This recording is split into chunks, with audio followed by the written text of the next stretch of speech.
Hello बच्चों, कैसे हैं आप लोग। नमस्कार, मैं हूं आपके साथ पवन शर्मा और आप मुझे देख रहे हैं प्रेप शॉर्ट पे।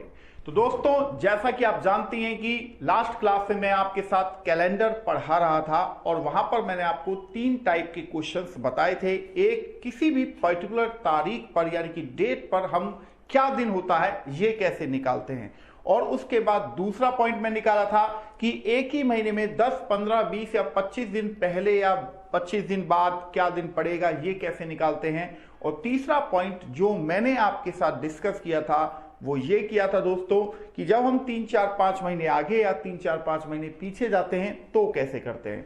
अब यहां पर मैं आपको टाइप 4 समझाने जा रहा हूं। टाइप 4 यानी कि यहां पर मैंने लिख भी दिया है कि भाई ये टाइप 4 क्वेश्चन कैसे होंगे। अब मान लीजिए अगर बच्चों मैं आपसे क्वेश्चन पूछूं कि 1 जनवरी मानो 2001 को संडे है हो तो 31 दिसंबर 2001 को क्या दिन होगा। तो इसे आपको क्या करना है, ऐसा नहीं करना है कि पूरे जनवरी से लेकर दिसंबर तक आपको लेके आना है। और कुछ बच्चों को इसका आंसर भी पता होगा।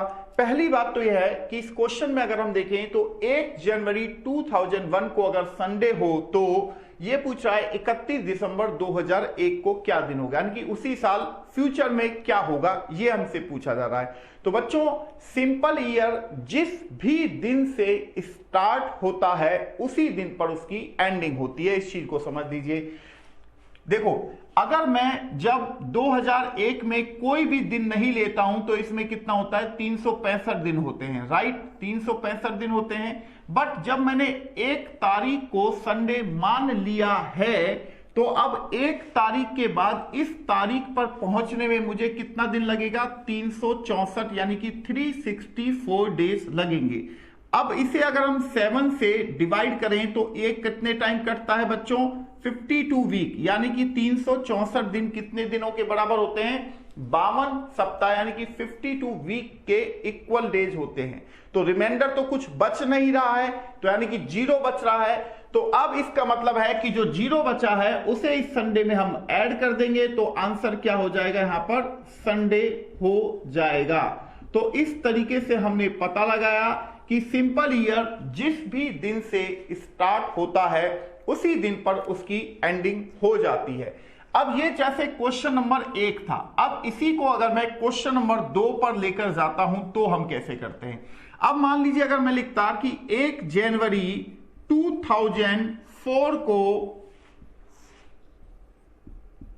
संडे हो, यहां मैंने संडे ही ले लिया है, ठीक है, हो तो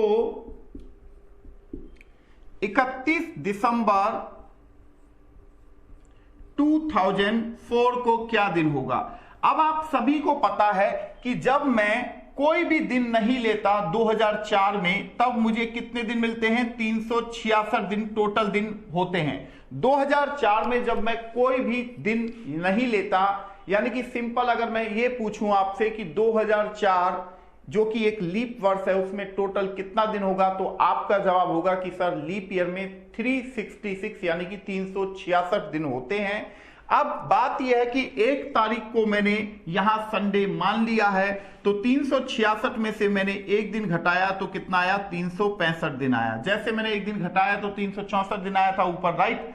अब क्या करेंगे आप, इसे 7 से डिवाइड करेंगे तो 7 पंजे हो गया 35 और बचा 1 और 5, 7 दूनी 14, यानी कि अब ये तो क्या है, कंप्लीट वीक है, तो ये हमारे लिए यूजलेस हो गए। हमारी जो जरूरत है वो इस चीज की है, यानी कि अब जब हम 365 डेज को 7 से डिवाइड करते हैं तो 52 वीक कट जाते हैं और रिमाइंडर क्या बचता है, 1 बचता है।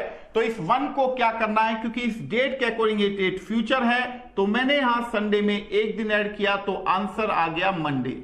तो ये 2 क्वेश्चन मैंने बस आपको ये दिखाने के लिए करवाए हैं बच्चों कि सिंपल ईयर, कोई भी सिंपल ईयर जिस भी दिन से स्टार्ट होता है ऑलवेज उसी दिन पर वो एंड क्यों होता है। और एक लीप ईयर जिस दिन से स्टार्ट होता है ऑलवेज उससे नेक्स्ट डे पर क्यों एंड होता है, ये मैंने आपको समझाने के लिए, बताने के लिए ये चीज किया है। तो आई होप ये क्वेश्चन आपको समझ में आया होगा कि कैसे हम इस क्वेश्चनों को कर रहे हैं। तो दोस्तों, तो आपको ये बेहतर तरीके से समझ में आ चुका होगा। तो ये दोनों क्वेश्चन को आप नोट डाउन कर लीजिएगा। चलिए फिर हम अगले क्वेश्चन की ओर बढ़ जाते हैं।